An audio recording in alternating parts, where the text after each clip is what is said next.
Hey guys, welcome back to the channel. Today we are talking about hidden gems in the United States.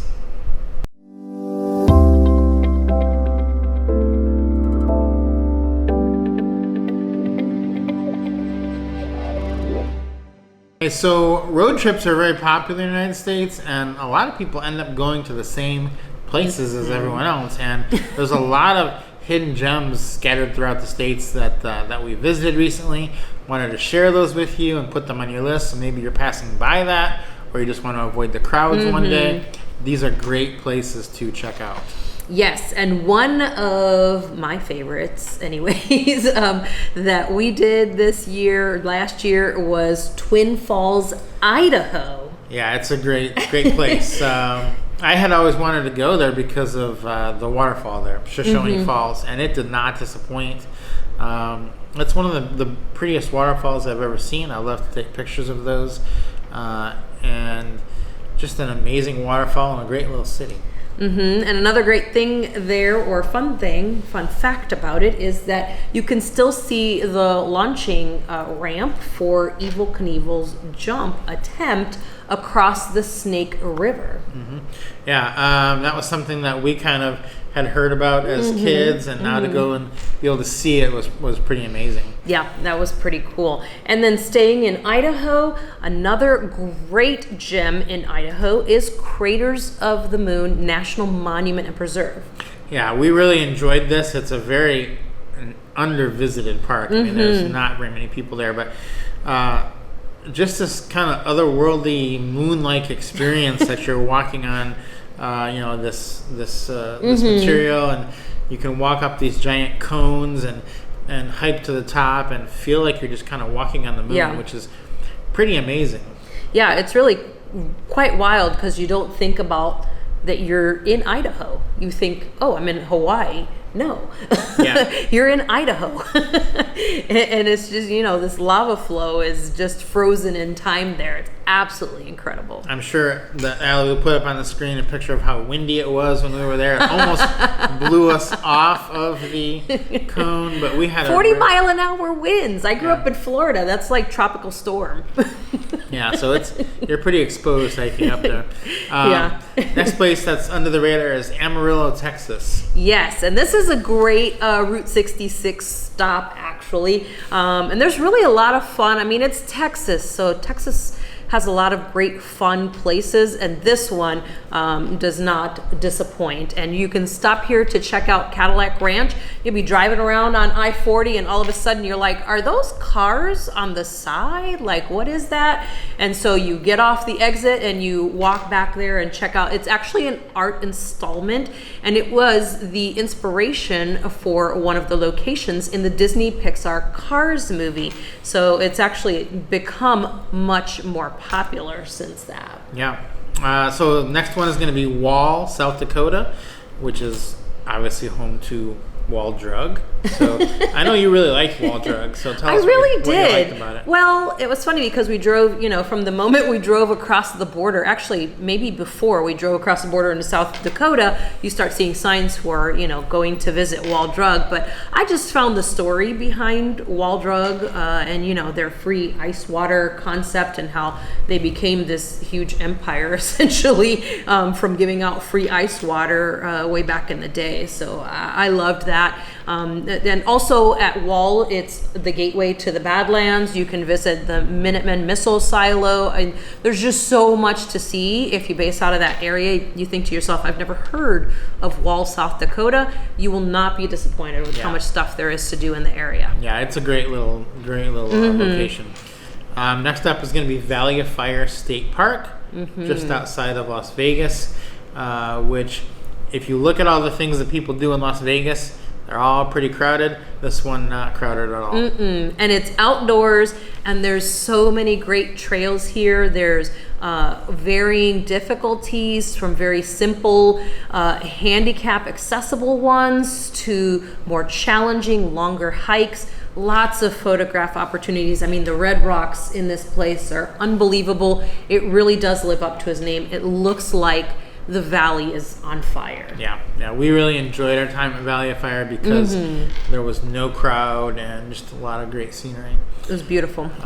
Similarly to that is North Cascades National Park. Not super crowded, not hard to get to from Seattle, and really beautiful views. And again, this park was incredible. If you're a bird lover, they have over 200 species of birds at this park. The hiking trails are, again, phenomenal, and they do vary from, wheelchair accessible and stroller accessible to you're going to be bringing your camping gear in and hiking for 2 days. And Diablo Lake is another incredible thing to see when you're at the park. So there's just so much there. And if you love photography, this is the place for you. Yeah, it's great. So next up is going to be Route 66. What's the best city to visit there? Oh, I would definitely say Tucumcari. Yeah. Without a doubt. Tucumcari, New Mexico, to be specific, is the best place on Route 66, almost without a doubt. It's the most preserved. It's got the most still running of the stuff that was going. Motels, restaurants, everything. It is. If you're going to do anything on Route 66, go there and you will not be disappointed. I totally agree. I loved it there. Loved that you could actually drive still on Route 66 and the motels are still right there. As a matter of fact, we loved it so much and there were so many choices of motels that we stayed several nights in several motels. We just kept moving because it was just amazing, and the preservation effort that has gone into it is really stellar. Yeah. So next up is going to be the Minutemen Missile Silo back up in South Dakota, which is this amazing thing where there was all these Cold War missiles hidden in plain sight in the plains of the United States. And, a lot of people didn't know they were even there, but they were, pointed. Literally just drive right past them. Huge missile silos that were kind of underground and had fences around them. But now, with this particular one, they've opened it up. You can go inside the fence. You can go to the silo, look down in it, see the missile is still sitting in there. It's not armed, obviously. See right where everything is, and they just let you see one of these thousands of missile silos that we had stationed all over the country that we didn't really even know about. Yeah, it's actually quite amazing. Actually, we found out that when you were a kid, your family drove past this particular one, and you wouldn't have had any idea that it was there because these were active when we were kids. Yeah. We drove by many of them probably. Next up is Mount Rainier National Park, which is well known but very underrated. And I don't think as visited by people outside the Pacific Northwest. Right. I think the rest of the country, it's a secret to them, but the rest of the country, has no idea that it's there. They keep it a secret in the Pacific Northwest, and I see why. It's unspoiled, hiking trails, views. It's so peaceful. You can do it has everything. You can do hiking, you can do biking, everything you want. Mountaineering, you can climb it as well if you wanted to. Photography, lots of great opportunities there. Yeah. Next up is one of my favorite places, which is Page, Arizona. And the reason that it is underrated is it's got the slot canyons you can go to, but the main attraction for me and a lot of people is Horseshoe Bend, which in my book is the best view in the whole country. It is. If you're going to have one view, one place to take a picture, one place to watch a sunset, Horseshoe Bend is the place. It is the most magnificent view. If you get a good sunset there, it's just amazing. And it's not a hard hike. It's it's just a flat. It's more like a stroll. Well, and they've just upgraded the property, so not only is the parking lot bigger. Yes, there is a little bit larger fee now. It's $10, but the parking lot is bigger, and they have improved on the the trail is now an actual walking path, and it's wheelchair accessible. And it's so simple. I mean, like small children were just walking it outside of their strollers. You could bring a stroller. It's not challenging, and they've also put up railing also down at the main viewpoint. Which is very important because it used to be very unsafe to be there. You could fall over pretty easily, but now there's a railing up. It doesn't cover the whole area, but if you stay behind that railing, you're safe.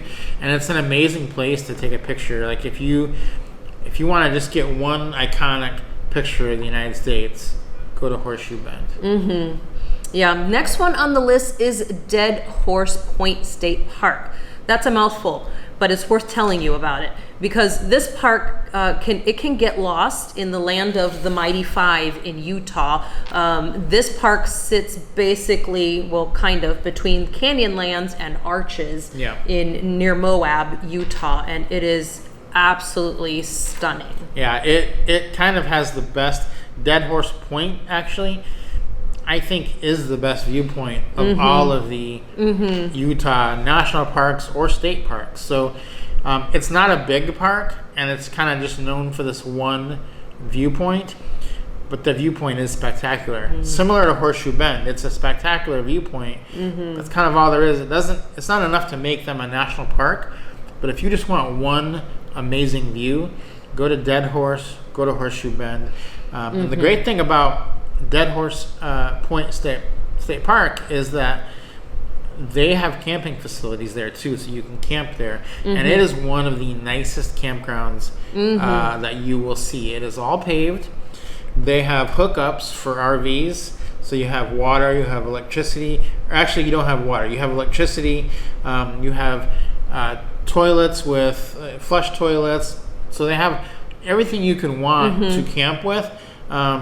In a national or state park. And normally, as we found out, national parks, there's no hookups. So you're not going to get any electricity. But at Dead Horse, you will. So that's what makes it pretty special. And it was great also camping there because it is a certified night sky park. So we did get to see not just an incredible sky of stars, but we did get to see the Milky Way there as well. Yeah, see the Milky Way over Dead Horse is pretty amazing. And speaking of camping, we went over to Capitol Reef National Park, and this is one of the Mighty Five in Utah, and it is one that gets bypassed often by people. They don't even know that it's there. It's kind of between Arches and Bryce, and it's not far from State Route 12, so it's an all-American highway drive, and it's absolutely worth visiting this park just for the campground. Just for the campground. The campground is amazing. We had an amazing but there's so much more. And it backed right up to an orchard. There were families of deer walking through our campground as we were cooking dinner. There were bucks walking through. There were the moms, the children. And I'm not talking about walking through at a distance. I'm talking about right next to us, 10 feet away from us as we're camping, cooking our dinner. Almost to the point where it was a little bit scary, but they'd done it so many times that you kind of felt, okay, this is probably safe. But it was a new one for us. We're big city kids. Yeah, so it was quite an experience to be really in nature there. So if you go to our blog, we actually list out, there's several campsites there that are really, really good, and the ones you'll want to get because it's the ones where the deer are closest to, and we kind of tell you exactly which sites those are on the blog. So check that out if you're going to go to the Fruita campground there. Yeah, definitely. Next park or place is Joshua Tree National Park, and a lot of people, I think, maybe don't have as good a view of this park because they think to themselves, oh, it's just a park full of the Joshua trees. But there is so much to this park. It's absolutely worth visiting. Yeah, it's kind of a stunning place. And one tip that I'll have for you, you can enter Joshua Tree from the south or from the north. And if you enter from the south, you won't see very many Joshua trees. At the beginning. For a while. Most of them are in the north of the park. So we've heard that some people go in the south, drive in 20 minutes, and turn around because they're like, there's nothing here.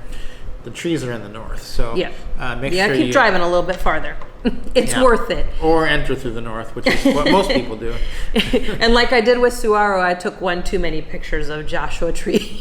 I probably have 1,000 pictures on my camera roll of Joshua trees. It's a great they're all place. so different and they're so unique, that it's really cool. And we actually stayed all the way through sunset, and it looks even more amazing. And there's hiking and of course lots of photography opportunities at this beautiful, beautiful park.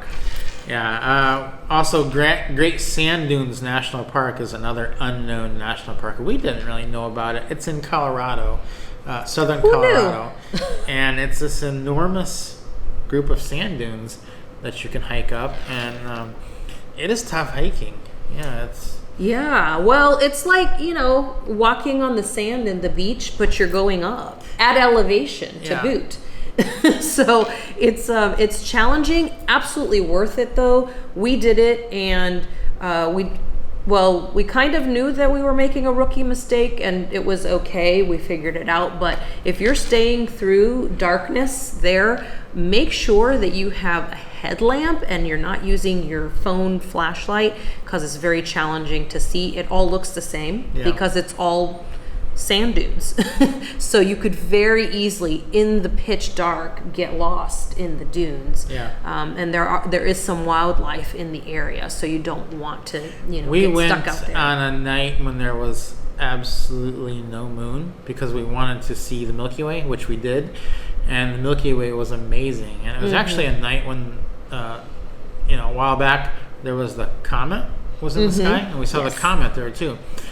So we saw the comet, we saw the Milky Way, and we hiked back to the car at about midnight or 1 a.m, and it was really dark.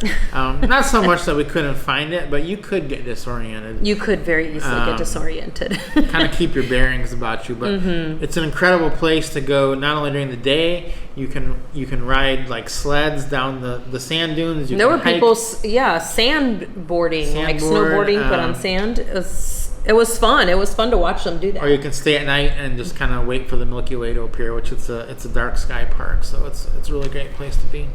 Yes, and so guys, we've shared more details about all of these hidden gems on our blog, which is up on the screen here, groundedlifetravel.com. So you could head there to answer some of your questions. If we don't answer them in the blog and in this video, leave us a comment down below with your questions so we can answer that for you. Don't forget to subscribe to the channel and give us a like on this video. Guys, we'll catch you on the road.